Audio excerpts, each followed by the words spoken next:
আচ্ছা, ধরো কোনো এক গভীর রাতে তোমার সাথে কথা বলতে খুব ইচ্ছা করতেছিল, তোমারে মেসেজ দিলাম, মেসেজটা সিনও করনি, তোমারে দেখতে খুব ইচ্ছা করতেছিল, তাই কল দিলাম, কলটাও রিসিভ করতে পারোনি। পরদিন সকালবেলা ওইটা তুমি দেখলা, আমার দেওয়া একটা মেসেজ, আমার দেওয়া একটা মিসড কল, তারপরও তুমি কোনো রিপ্লাই দাওনি।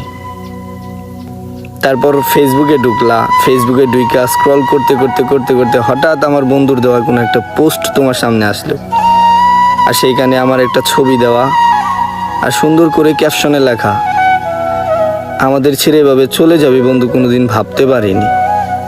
ভালো থাকিস বন্ধু, দোয়া করি আল্লাহ যেন তোরে জান্নাতবাসী করে। আর তখনই তুমি আমার সেই বন্ধুর কাছে কল দিলা, কল দিয়ে আমার ব্যাপারে জিজ্ঞেস করলা, সে তোমার উত্তর দিল। আমরা এইমাত্র তারে কবরস্থানে রাইখা চলে আসলাম, পারলে ওর জন্য দোয়া কইরেন। তারপর তোমার এই অনুভূতিটা কেমন হইব আমার না খুব জানতে ইচ্ছা করে।